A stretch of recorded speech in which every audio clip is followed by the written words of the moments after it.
Hey, this episode of the Creative Nonfiction Podcast is brought to you by cold sweats, a chill accompanied by perspiration caused by fear, nervousness, or the like. Cold sweats, the alarm clock you never asked for. And so the chances of being, eaten by a wild animal are not zero. They're low, but they're not zero.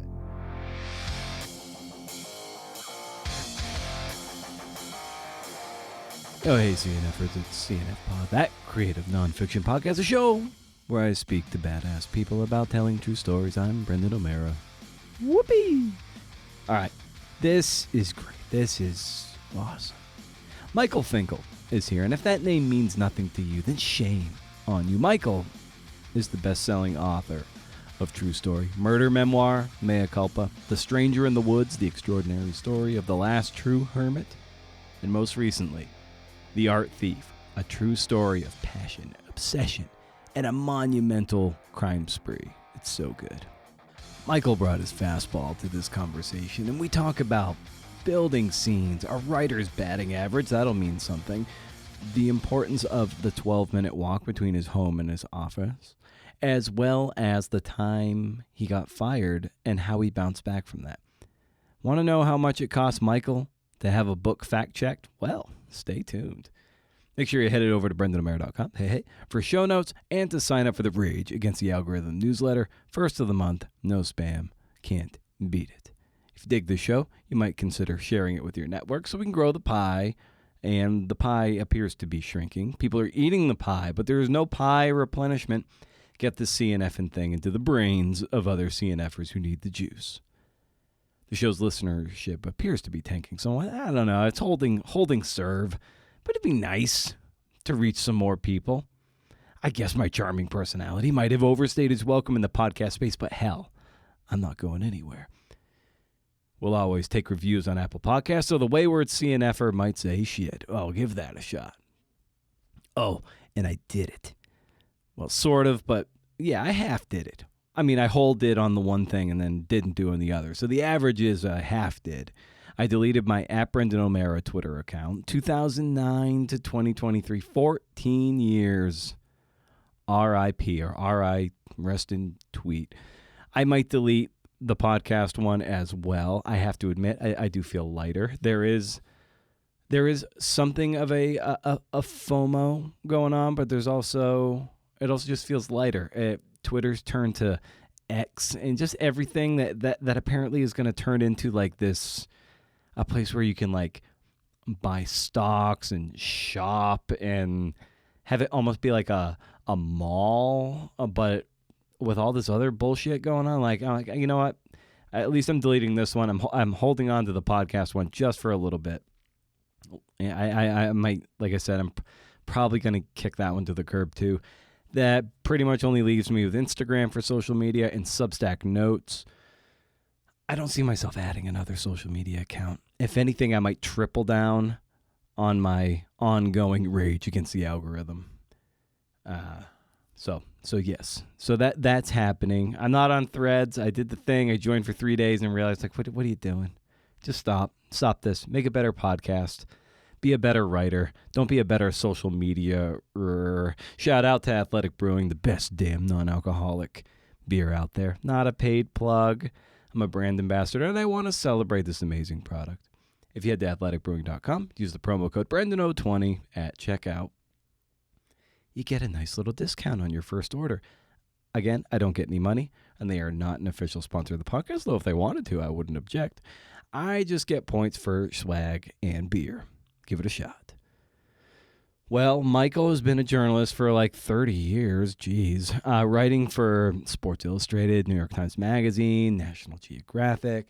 He's covered wars, hermit. He's dropped into a volcano, like not all the way, but into a volcano. He's the consummate generalist and a sheer joy to speak with. Here's Michael Finkel. Huh.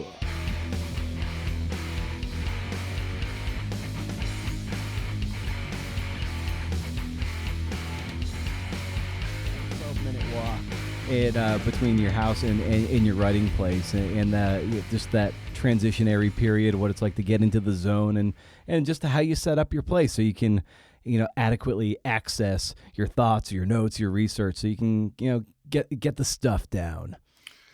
I mean, I'm a journalist. I'm not a novelist, meaning that I spend a lot of time traveling, interviewing people, and I feel that I can write in many places. I'm not that particular, I'm not a fan of writing in the center seat coach class in a plane, but if I have to, I will. But I have always had an office out of the house. I have 3 children, 2 dogs, and a wife. And so there's a lot of noise surrounding me all the time. And I love to have a tiny office, and the smaller the space, the better. I'm relatively new to Park City, Utah. I moved here about 2 years ago. And before that, I lived in France. And before that, I lived in Bozeman, Montana. But in all those places, I had a tiny office. And when I say tiny, literally my office in Bozeman, Montana was a former janitor's closet in an elementary school that transferred to office space. And I just took out the metal door and put on a door with a window on it. And my space in Park City is also a podcast room, also a tiny little space. Nice. But the 12-minute walk in between my house in Park City and my office is through dense wood, pretty steep, a little off trail.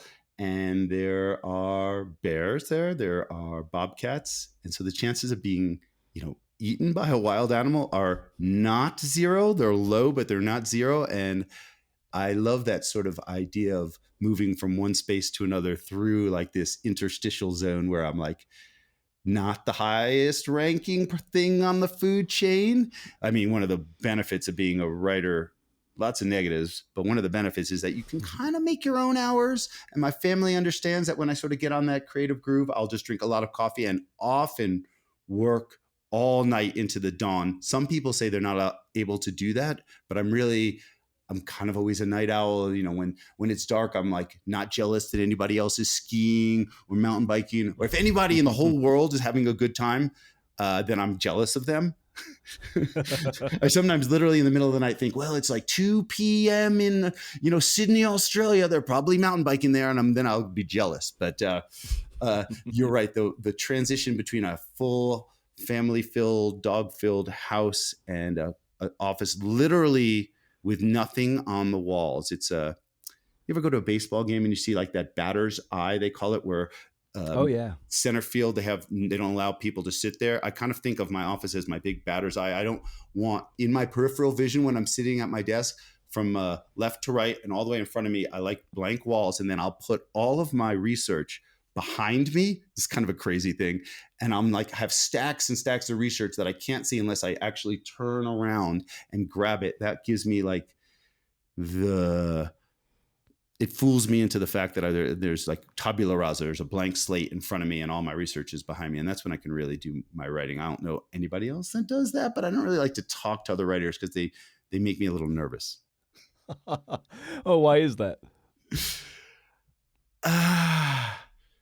I mean, I kind of want to ask you what other writers are like. I feel this is funny. I feel like if I was ever going to speak about a creative profession, it would be, I feel like I'm an expert on photographers, even though I'm a terrible photographer. I always work with photographers. So I get to watch, like I've worked with Andy Leibovitz for a week. I've worked with some of the greatest National Geographic photographers. I worked with James Nachtwey, who's one of the most famous war photographers. And I got to see how they all work, but I never work with another writer because I'm a writer. And in that way, we're sort of all separated. And then when I'm with another writer, I'm sort of like, well, how exactly what, can I share my ideas with you? I feel a little bit guarded and maybe competitive or something like that.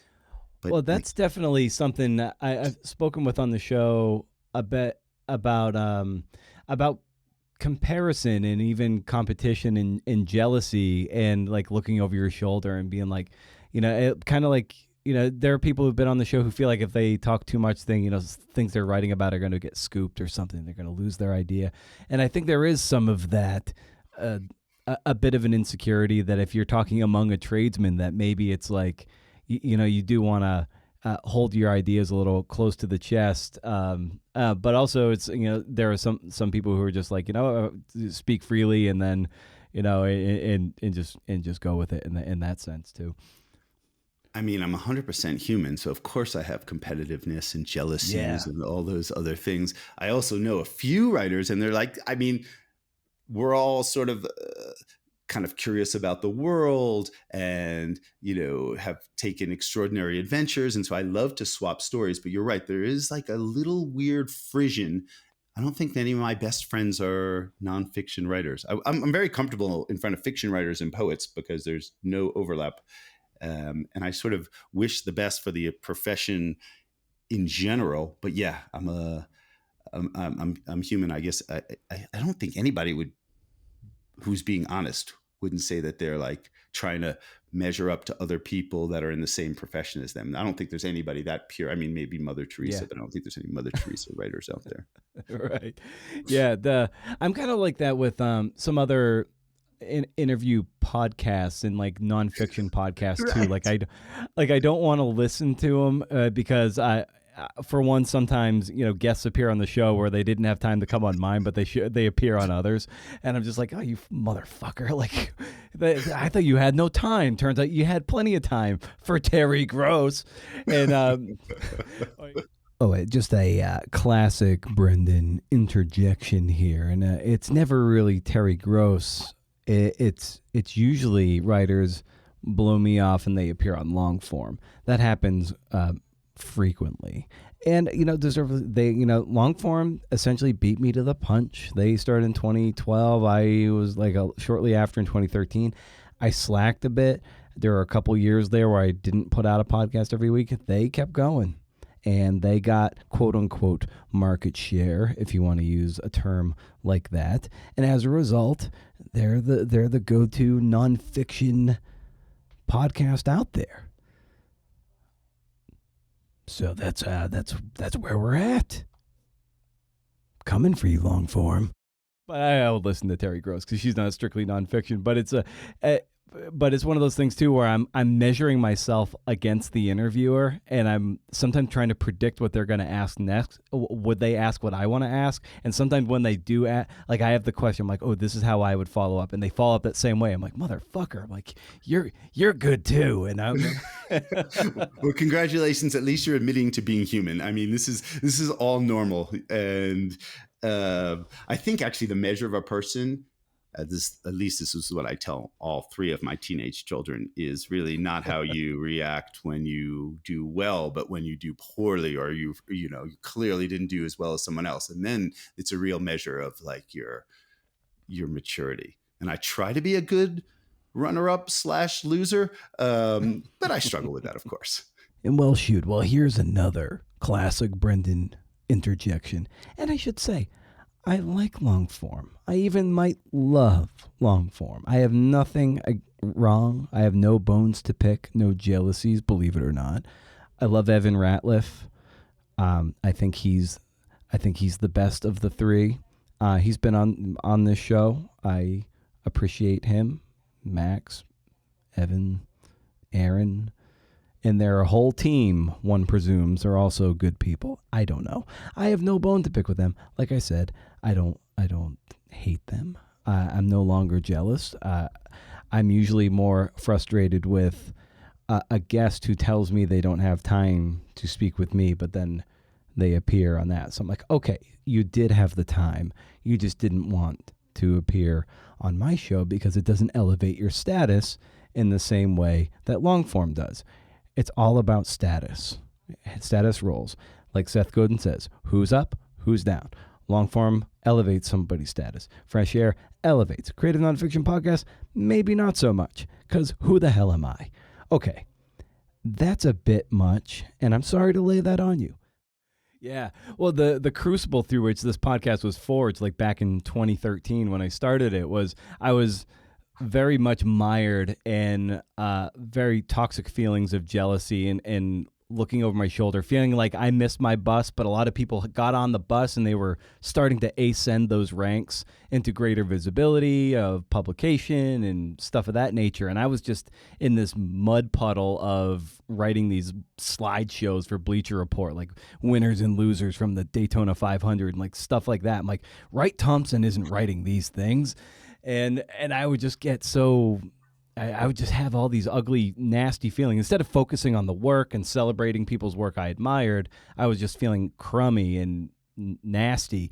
So then I was like, you know what? Maybe if I start to try to pull people into this show and interview them and celebrate their work, maybe I could work through those feelings of resentment and jealousy. And over the years, it's definitely blunted that knife. It never completely gets shorn off, but it definitely has put me in a better headspace to celebrate and try to rise the tides instead of being mired in my own little corner of nasty green-eyed monster jealousy. It just struck me as you were telling me that. Beautifully phrased, by the way, crucibles and all sorts of wonderful phrasing that I was like, dang, that's beautiful. It struck me that you also could use, Brendan, maybe a 12-minute walk between A and B. And I'm telling you this where I'm walking, sometimes literally clutching this like 6-inch knife, thinking this is going to be hilarious to a bear as it swats it out of my hand. But that's literally, I'm not bringing a gun to work. But that 12-minute walk does involve like this. I feel my head sort of like clearing. Maybe the first minute is like, oh, did I handle that confrontation with my teenage son correctly? And then I start, shedding all that. Then I start shedding what you just mentioned, the jealousies and the other writers. This is my own piece. And then by the time I've made it through the woods, literally like senses alert because I want to hear the snap of a twig if there's an animal around. By the time I make it from my house down the driveway, through the woods, into the dirt road that leads to Park City proper, down to the main street of Park City, up 2 floors to my little office, like all of those weird things have usually flushed out of my system. And I'm looking at my batter's eye and I sit down and I open my laptop. I only work on tiny laptops. Open my little 13-inch diagonal laptop and sit down. And by that point, I'm ready to begin. Oh, I love it. It's like a filtration. It's like a Brita filter. Just filtering out all the impurities. Exactly. Yeah. And now I understand that, you're one of those rare birds that you knew you wanted to be a writer from a very, very young age. So like, how did you know that you wanted to be a writer from age 10? I mean, I guess if you're that young, you don't know that you want to know. It's like I'm really fortunate because I have many dear friends that in the ages of 40, 50 still don't know what they want to be if they grow up. It's like this is when I'm sitting here talking to you, I cannot believe that I'm actually making my living as a writer because that is really what I wanted to do. I guess if you had asked me what I wanted to do at age 10, it would be like everything for a week, which is basically the definition of a journalist, where you get to stick your nose, your finger, everywhere. I've experienced, I've lived with hunter-gatherer tribes in remote Eastern Africa and the Arctic, and then I've done heavy science pieces about black holes with some of the leading physicists in the world, and just about everything in between, true crime to warfare. And I feel like I have gotten to live a little bit of everyone else's lives for a small amount of time. And that's sort of what I wanted to do. Even when I was really young, I was sort of a scatterbrained, but I loved writing it all down. There was something about, especially in the evening before going to bed, even when I was young, just writing in a journal and sort of getting my thoughts out. And then after that feeling of writing things down, it doesn't matter if it was well presented or not, just the feeling of having sort of a clear head that would allow me to like go to sleep and see what the next day presents. And yeah, I remember I kept a journal at a very young age in which, my mom had kept it and she showed it to me and said, I said, when I grow up, I want to be a writer. And then the next line said, second choice was mad scientist. In hearing you talk about that, you talk about such a wide swath of things that you've been able to immerse yourselves in, and sometimes it can be very hard to like carve out your path as a generalist and not just be like a writer of the cosmos or a sports writer or a baseball writer. So like how are you been able to cultivate a very generalist approach to whatever story just really piques your taste?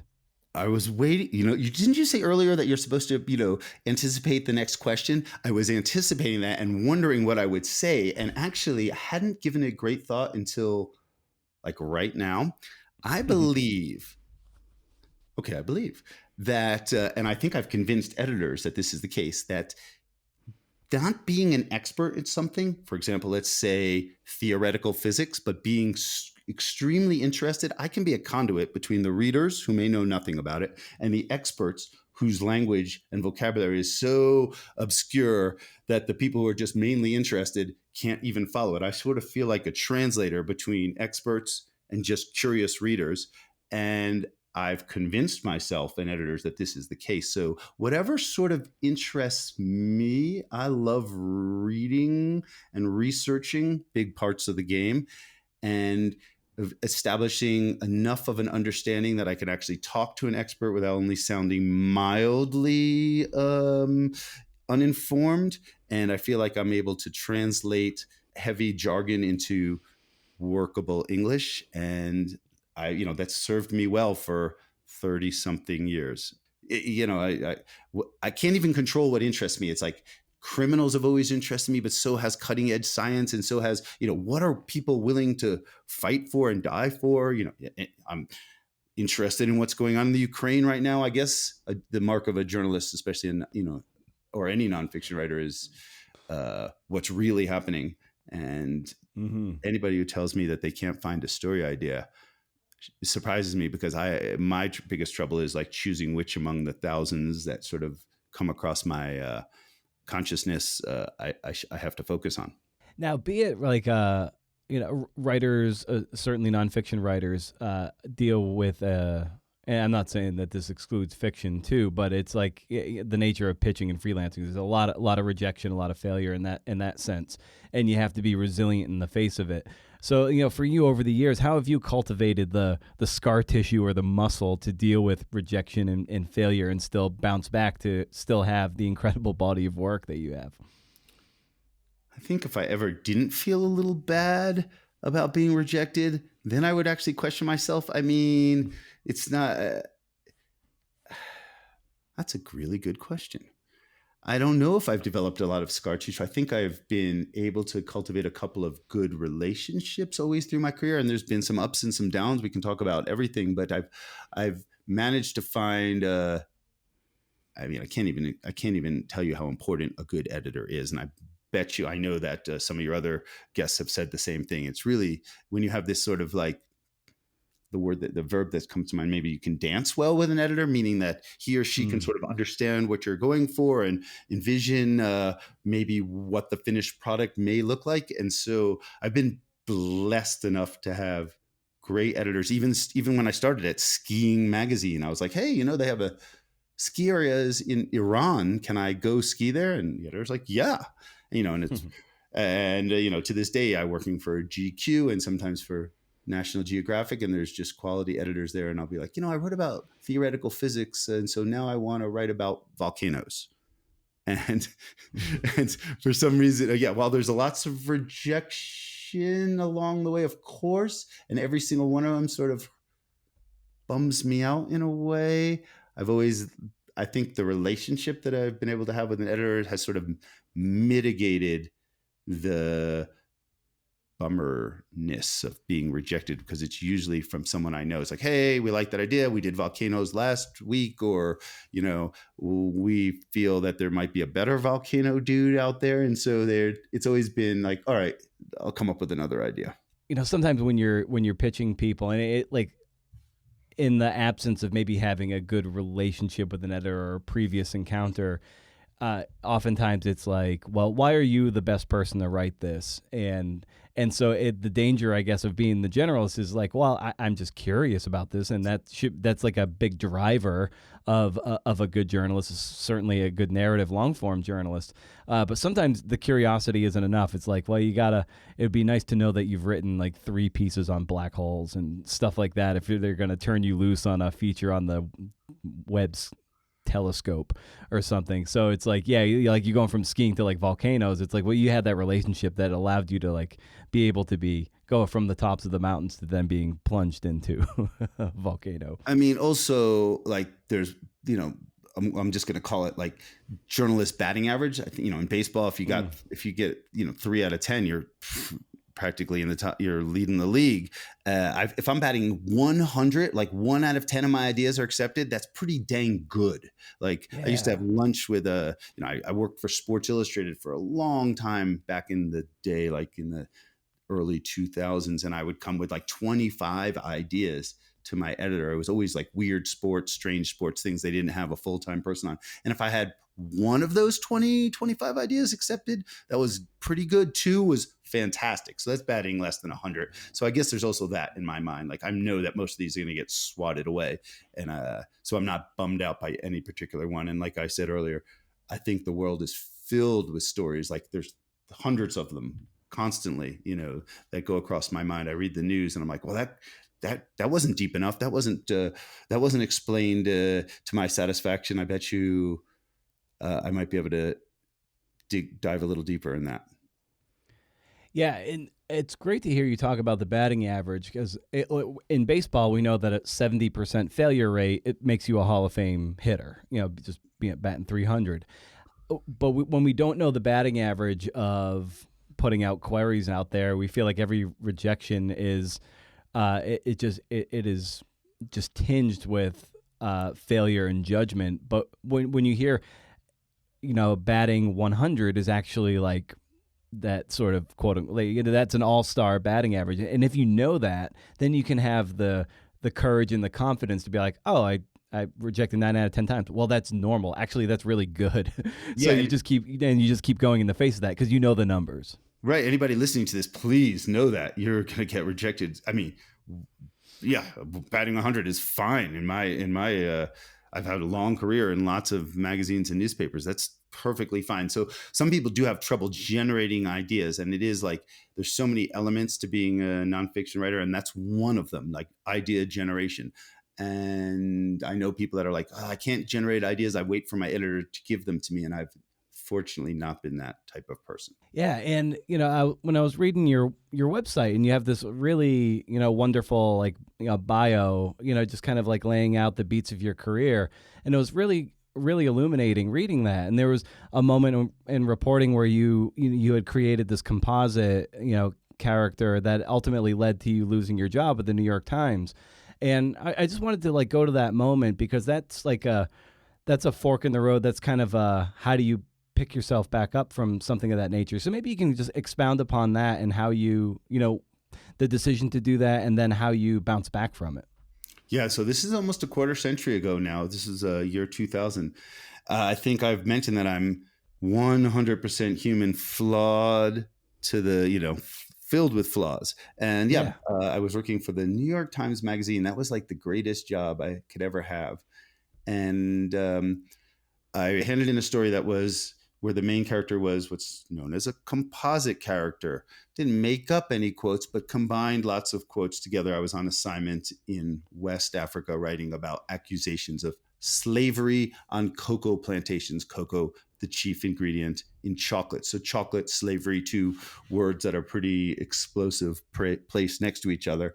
And these were very shy boys and the young workers on the plantations, and it was very difficult to get any insightful interviews. And I pieced a bunch of quotes together and made them as if they were spoken by one person, and that is against the rules of journalism. And I knew that, and I don't think I've ever quite forgiven myself for making such a dumb choice. I was caught for that and fired from the New York Times Magazine, and thought maybe I wouldn't ever be a journalist again.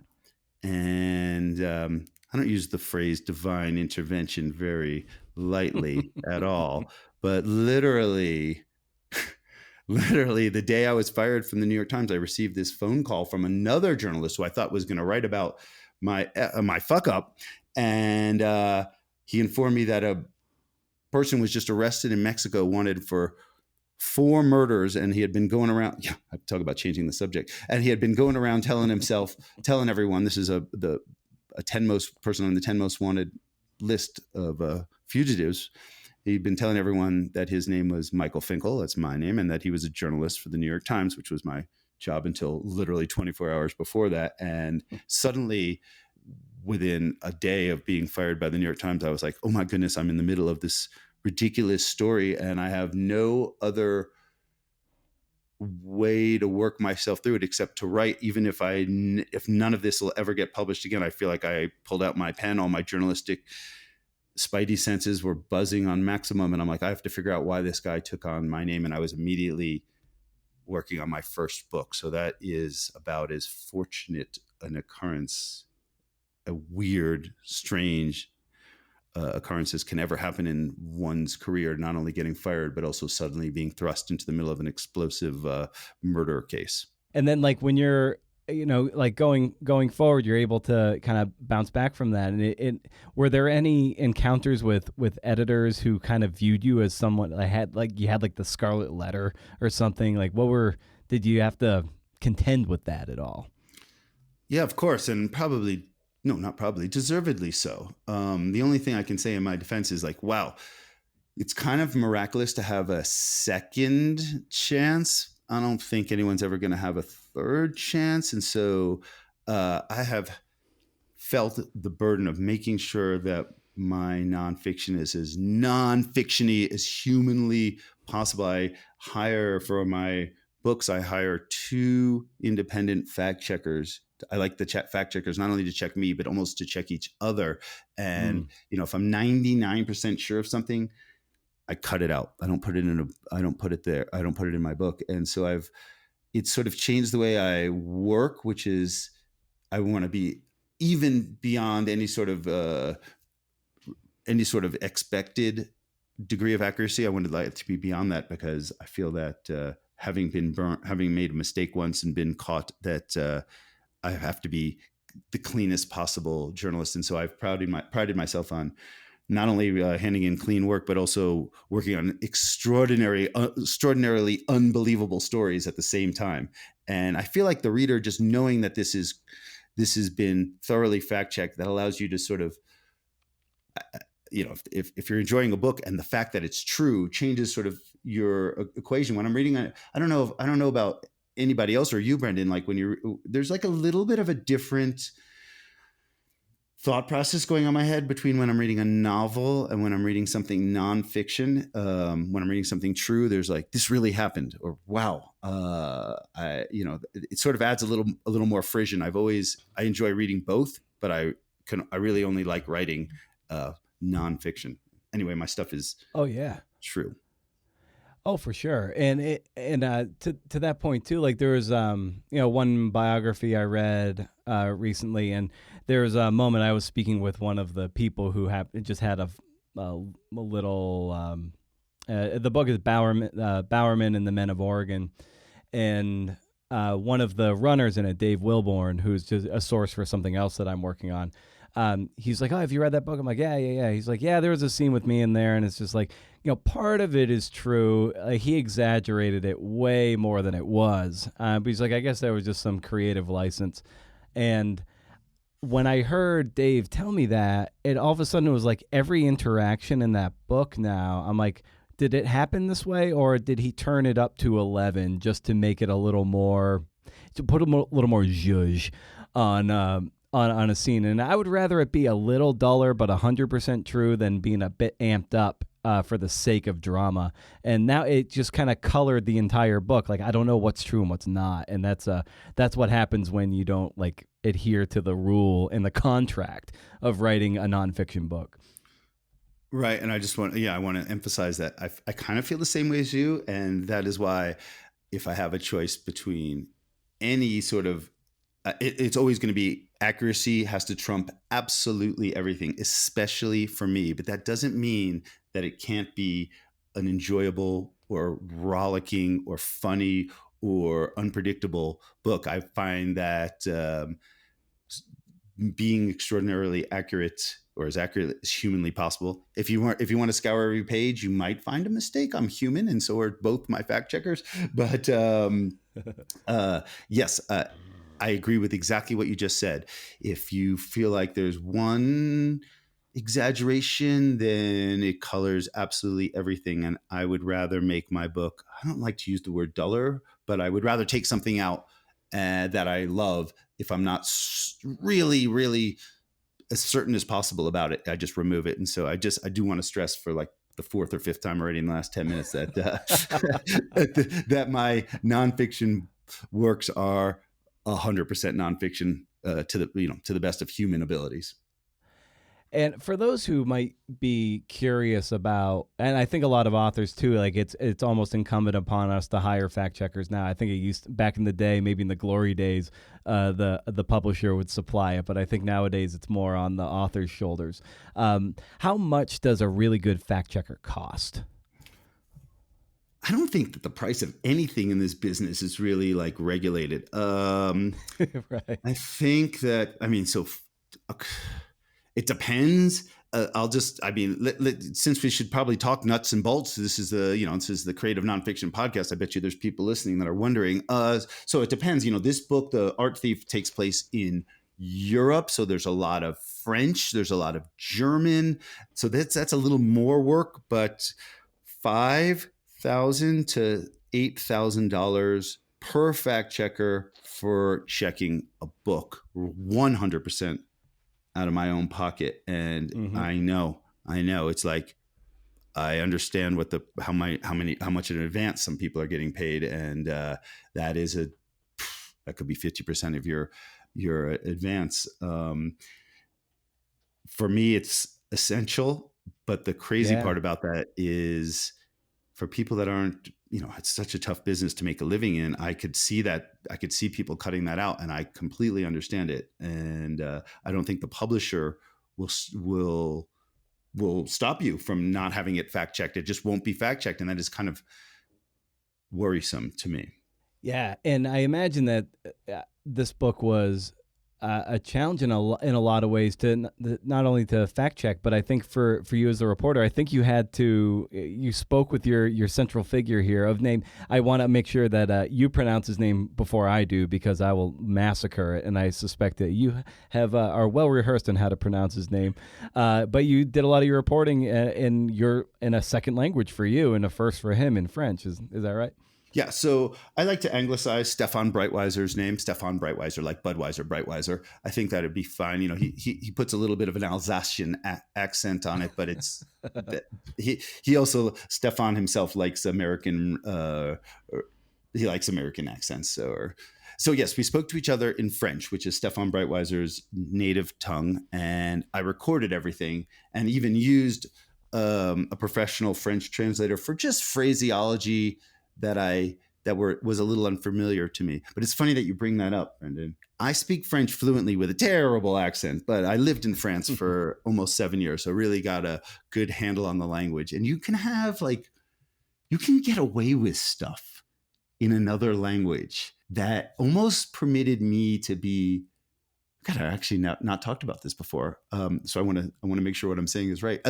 To be a better journalist, for example, French people in general are quite tight. They're not as open as maybe Americans or people in Spain. They don't want to talk about, like, for example, it'd be very rude to ask someone in France, "How much did you pay for that house?" Where in the United States, you're like, "Oh, I bought a new house." Well, you look at the house and you're like, "How much was it?"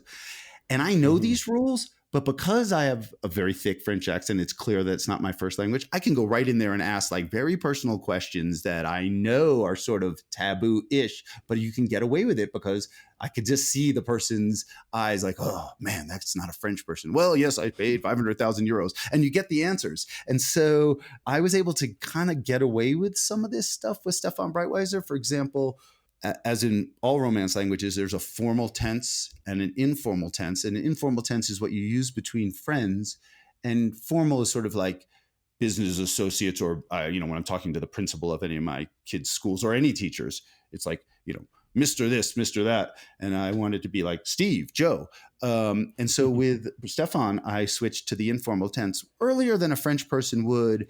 And I could feel him trying to drag me away from it, but he sort of like let the American just be so informal. And it really sort of allowed us to speak much more emotionally and personally because he was forced into the tu rather than the vous.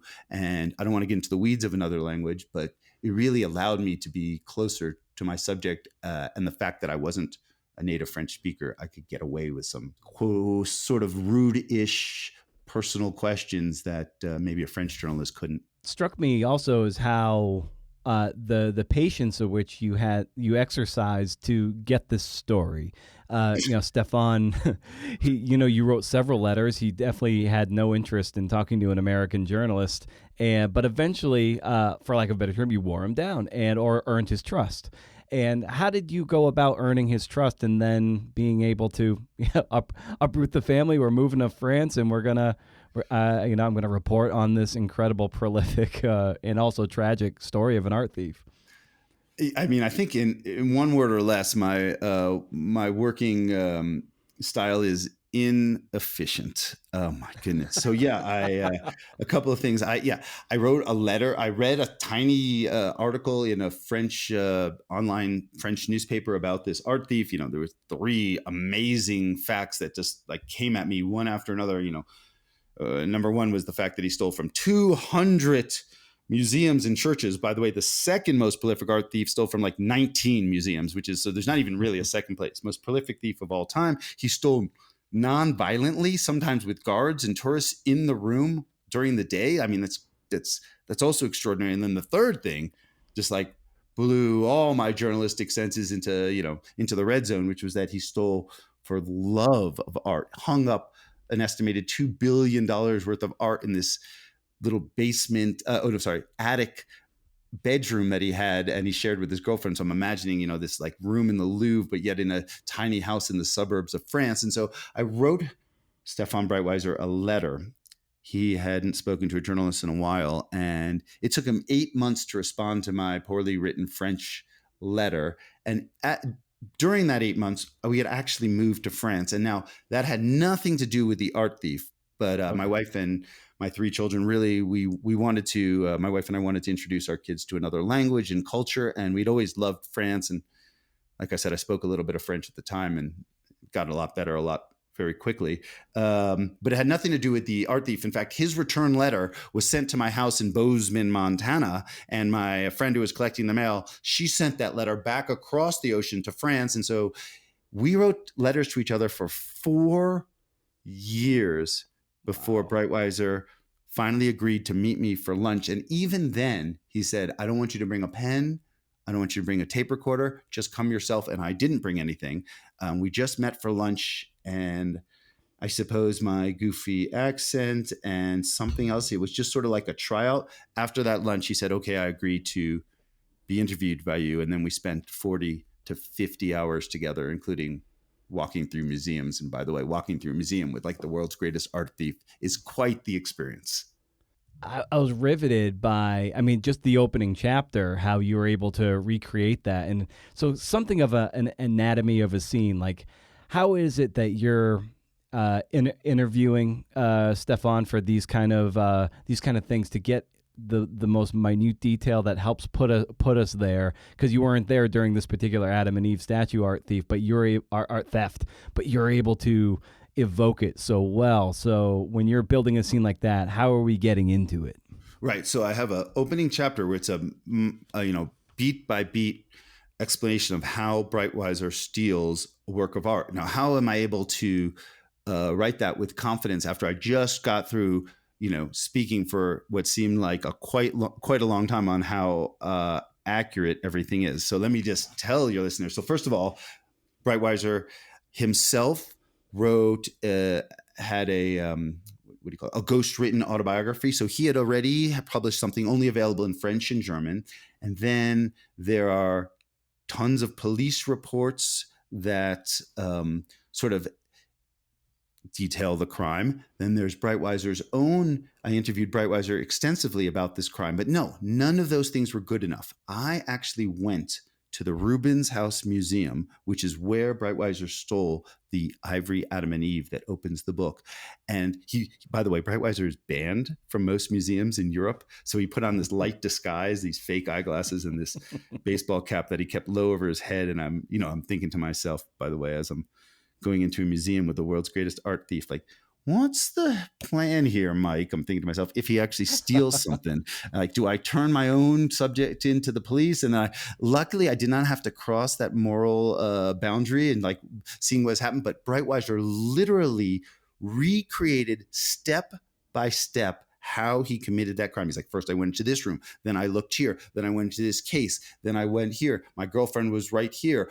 I turned this screw this many times. Then she coughed. Like he went beat by beat by beat. Throughout the entire crime. Here's how I took my escape route. Here's where I stopped right here. Here's where I put the work of art, in the small of my back. Here's how I got out the museum. And then, even then, I read all the contemporaneous police reports that were filed right after the crime. And if there were any disagreements between the two, then I went back to Breitweiser in a different interview and asked them to explain these differences. And if it sounds like a tremendous amount of work for a 5-page chapter, you're correct, but worth it to feel exactly, accurately how an art thief commits a crime. And so that's the way I was able to build that chapter. And each chapter probably has a story that complicated behind it. But I feel like it's great for your listeners and potential readers to know that if something feels extremely detailed, it comes from a great source. And of course, 2 fact checkers had to go through all that stuff as well. Yeah, and what can be all the more challenging is it's not just asking like one question about a certain detail. Oftentimes it's kind of second nature to them, or it's just like they kind of breeze over things, but you're like, to have to sometimes be almost apologetic, be like, listen, I'm sorry to keep asking this again, but what else can you tell? Like, what were you wearing? What did it smell like? I don't know. How did the sun come through the windows? Just various things. I'm like, I often preface be like, in the absence of me actually being there, I'm sorry, you have to be my eyes, ears, you have to be my senses. So please spare no detail. Even though it feels like pulling teeth for them, it's how we ultimately extract the most vivid details. And it takes some endurance and a muscle building to kind of keep going back to them with those kind of questions.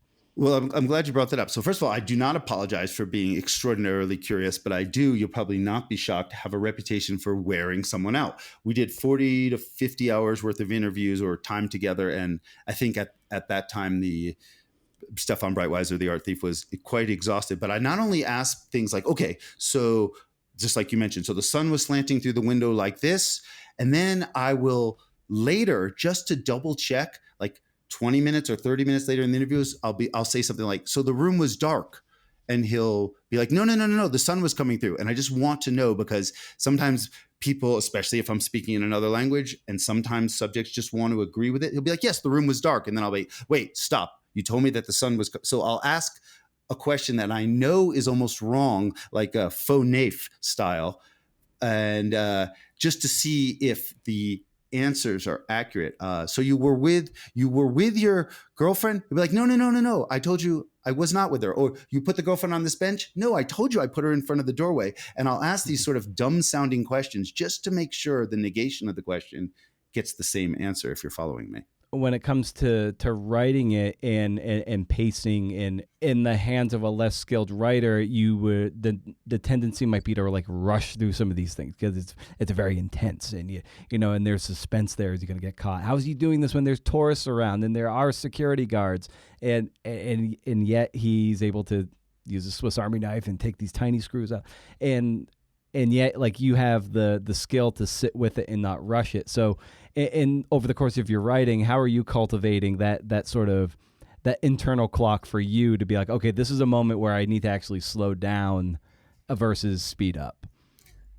I think just about everything when it comes to the actual writing. The reporting process, I love to report. I love to research. I spent all of the pandemic reading book after book after book about art theft, art crime, art appreciation. I'm not the works of art that Stefan Breitweiser liked to steal were late Renaissance, early Baroque, 16th, 17th century. I'm a more modern art aficionado, so I educated myself on that. But the actual writing, if you're asking about that, I got a couple step process.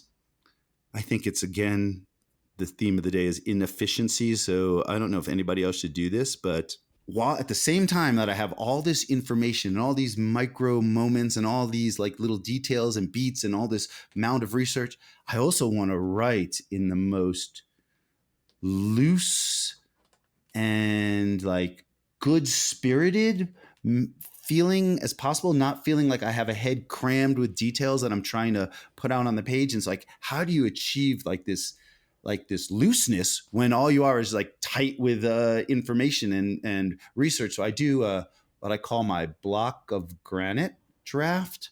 And when I think of that, it's like I think of like maybe Michelangelo, who has a big block of granite and wants to, carve the David out of it. But like, you got to start with the block of granite. So I will put, for example, that chapter that we talked about, the first chapter about stealing Adam and Eve ivory sculpture. I think I'll put every single detailed note, police report, addendum, every little thing I know about that theft into one block of granite. And I bet you the block of granite for that chapter was probably 150 single spaced pages of crammed information, but it's all down there. And then I break out my metaphysical chisel and hammer, and I just pick what's important and what makes sense. And I think the final chapter ended up being 7 double spaced pages. So I'm just banging out 98% of the stuff ends up on the floor. And what's left is sort of the essence. And then even from that draft, which has sort of been chiseled and has all those chisel marks, I'll have like bust out the polishing pads, and then the fact checkers check it through and then patch up any of the mistakes. And so it's a kind of a ridiculously inefficient process, but it ends up with something that, I don't know, let me just be honest, pleases me. The epigraph at the start of the book, the Oscar Wilde quote, the aesthetics are higher than ethics. And, why did that stand out to you as something as a signifier for what we're about to read? So I don't think anyone's ever asked me about the opening quote to a book. I got a whole, man, we can get into the weeds and talk forever about everything. So the epigraph, the opening quote to a book, isn't that kind of an important thing? Isn't that like the first thing that a reader comes across? I take those things kind of seriously. And I really, when I open another book, that's usually the first thing I come across. And if the opening epigraph is like long and complicated, and frankly, I'm not even sure what I'm reading, it gives me kind of a bad taste for the book to come. Mm-hmm. It's like, whoa, is this book also going to be a little bit long, complicated, and sort of hard to parse? And so I really I've written a grand total of 3 books in one collection, so 4 things between covers, but every single one of them has a very short, pithy, like I wish that I had written it, epigraph. This one is all of 5 words long. Aesthetics are higher than ethics. Beauty is greater than morals. That's pretty much, you don't even have to read the rest of my book. That's pretty much my entire 200 pages, which, my block of granite for the entire book was thousands with a plural of pages. That's everything I wanted to say compressed into 5 easy to read words. And also, who doesn't love Oscar Wilde? If you don't read Oscar Wilde, please read Oscar Wilde a little bit. I can't imagine anyone that I like not enjoying Oscar Wilde. What a great writer, and so freaking witty and pithy and short.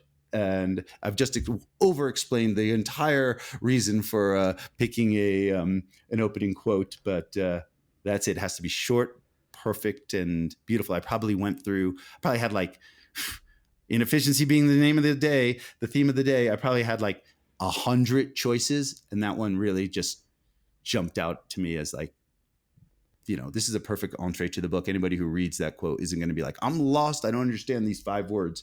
So there I am over-explaining my 5-word quote.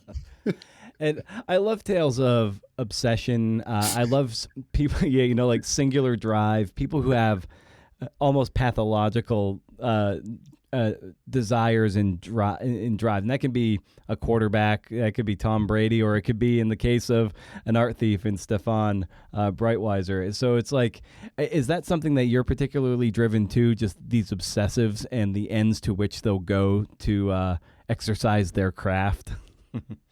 Absolutely. I don't think I could have phrased it better myself. Yeah, for a moment there, Brendan, I thought you were talking about me as being obsessed with like who picks 100 quotes and then boils it down to one and overthinks this stuff. And so maybe I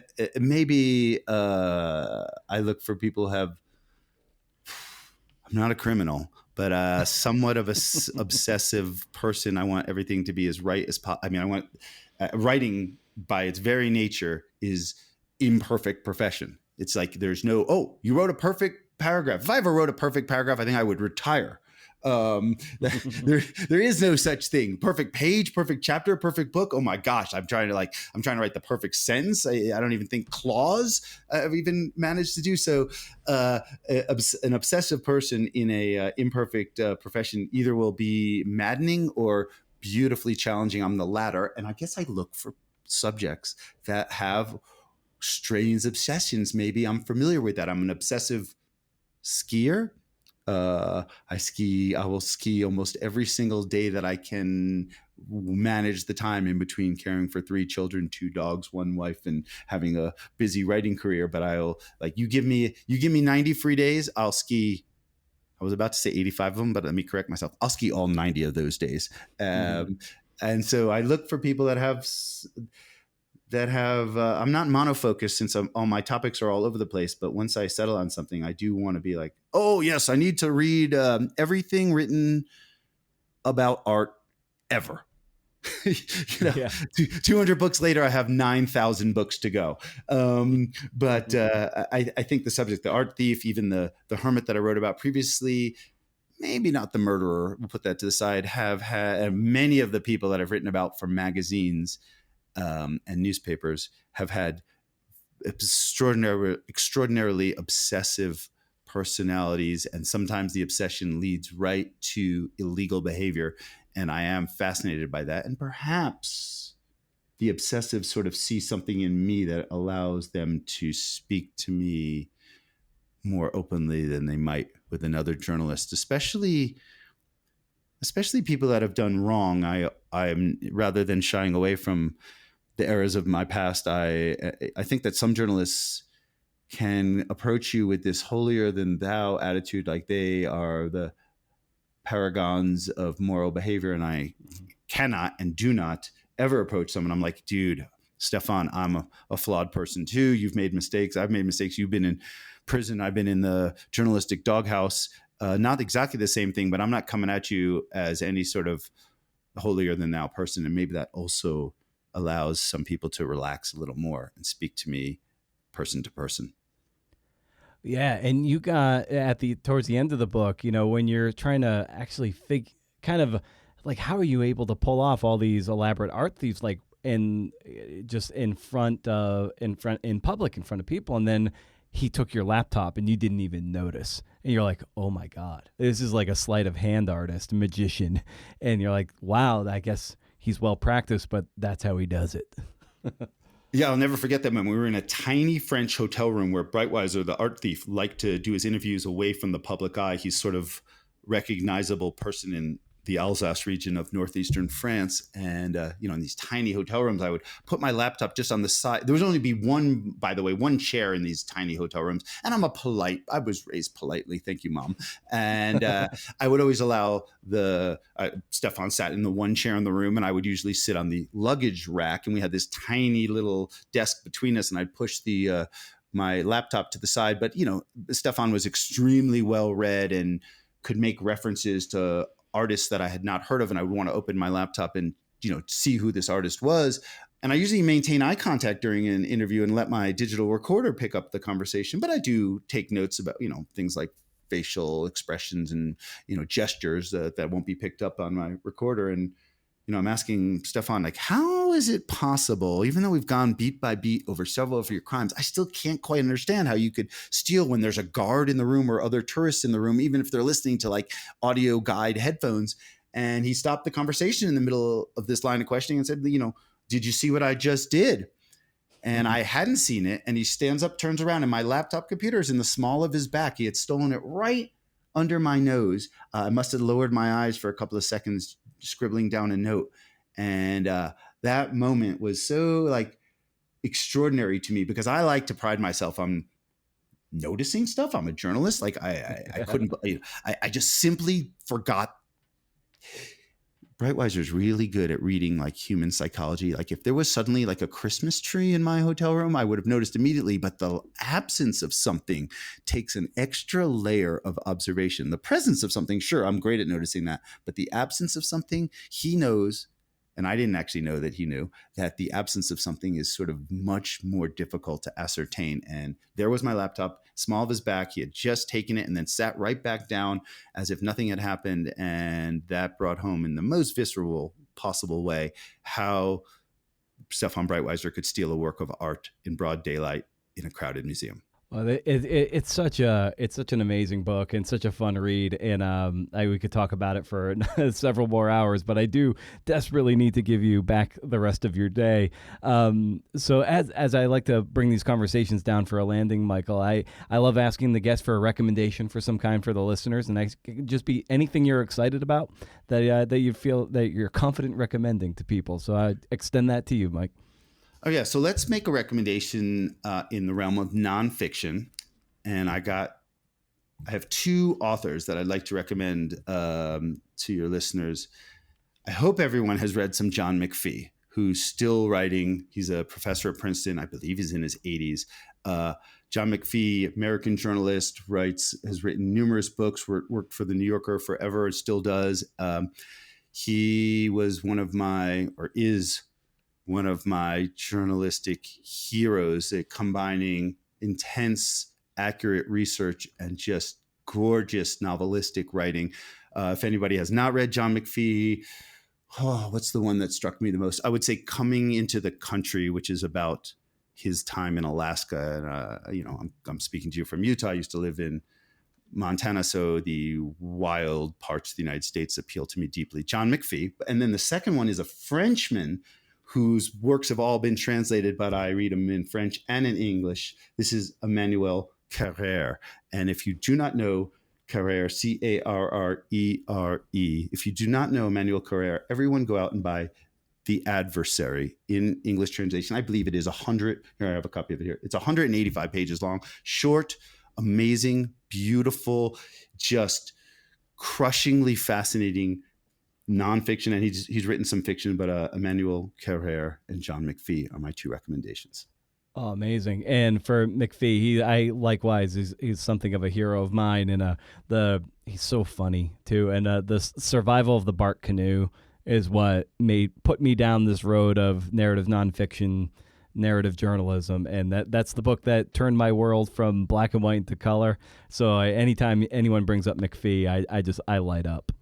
Amen, brother. That's exactly right. I changed my whole writing. I wonder how many people could say that. I bet you lots. John McPhee maybe perhaps not as appreciated as he should be. I'm wondering if my kids have even heard of him. I'm afraid to ask them. And so, but I bet you there's an entire generation of journalists that have been deeply affected by McPhee's genius. Well, fantastic. Well, Michael, this was so great to just talk some shop and writing and nonfiction and your wonderful new book. So I just want to just thank you so much for carving out the time to come on the show and talk shop. Thanks so much. My absolute pleasure. Thank you.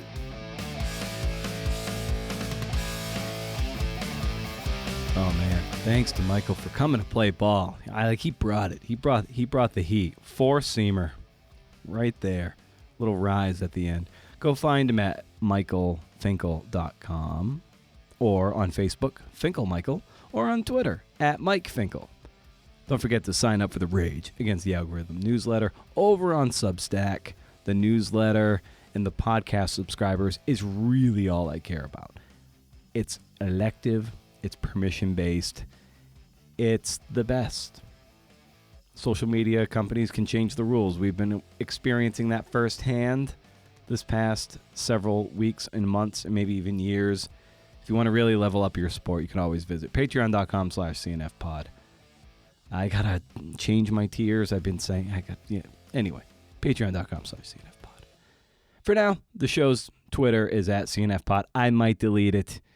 I just deleted the 14-year-old at Brendan O'Mara account, RIP. I feel okay. I feel good about it. It was kind of scary. It really was. You got this thing. It's like your actual name, and you were there from like the early goings, and then suddenly you're like, wow, this just doesn't serve me anymore. You like kind of pick your head up, and it's like you've been at this party too long, and it's a mess. And there's that guy over there. He's like passed out in the corner. He might be throwing up on himself. You're like, oh boy, I gotta go. Well, let's get that guy some help first, but then I'm out of here. I'm gone. Listen, Instagram is just as bad in a lot of ways, but Twitter seems more bad. And I've long wanted to delete it, and I'm done with it. So I'm going to trust that life will very much go on without Twitter as a tool, and that things will still find their way to me, and I'll find different ways to stumble on cool things to read, to share, to celebrate on this show. Given the new rules around Twitter, it's useless to me now, and I'm not paying to do Twitter Blue. I'm not paying into a social network. It's just not going to happen. Sorry about my self-loathing screed last week, but that's where my head was a week ago, and I feel mildly better this week. The book research and writing mantra I've been using is a slow and steady, deliberate, focused. Slow is going to be fast. I've been auditing my time to make sure I'm getting a solid 8 hours per day of actual work done. It's alarming how short of that I can fall if I don't keep track of it and stay on top of it. The way I see it, the past 5 months or so, that was the off season or the preseason, let's say. I did a lot of work. I probably could have done far more, but whatever. It's gone. Time's gone. Can't get it back. But I did quite a bit. And now we're into the regular season. That's the next, say, 6 months or so. I have like 8.5 months to go. And I'm trying to avoid vices like booze. It's pretty much my only vice. So no booze to keep me fresh on weekend mornings. There's nothing like when you're habitually used to waking up with hangover or hangover adjacent things where you might not have a headache, but you just feel kind of ugh. So it keeps my body feeling deep bloated, keeps my organs from wasting their energy metabolizing IPAs. My wife and I, we were talking about our excessive drinking to numb ourselves from the mundanity of our lives, and we came to the conclusion that we never regret not drinking. As bored as we might be when we don't. So I'm going full Tom Brady. Try not to drink during the season as I make the push to win a Super Bowl. TB12, baby. The 3 months after the regular season. That's my postseason. That's my playoff push when things get real intense and the stakes are the highest. Whatever it takes, right? Whatever it takes to get you in the right headspace. Mike Finkel, he talked about his batter's eye, how it's like in front of him, it's just a clear blank slate, and behind him's all his research. It's like, that's him. It might not work for you. You might want to have things to look at. It's what gets him into the game. Yeah, sure. I look at the acknowledgments of a book like Jeff Pearlman's Bo Jackson biography. He's like, I interviewed 700 people. I'm like, holy shit. I'm like, maybe I'll get to 100. I'm at around 60. I'm in the 50s, but I've done more than 60 interviews because I've interviewed a few people more than once. Maybe I'll get to 125 people for a total, maybe 200 interviews tops to flesh out archival stuff, further infused by my energy, my style, my point of view. It's a numbers game to a point. And, sometimes you stumble, like I've come across some things just in a conversation I had, and like something comes up, and you're like, oh, wow, that's amazing. That would never happen if I didn't make that call.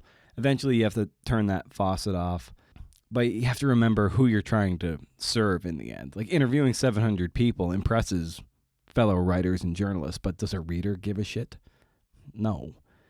So you have to remember what matters. You don't need 700 interviews if 100 are just lights out.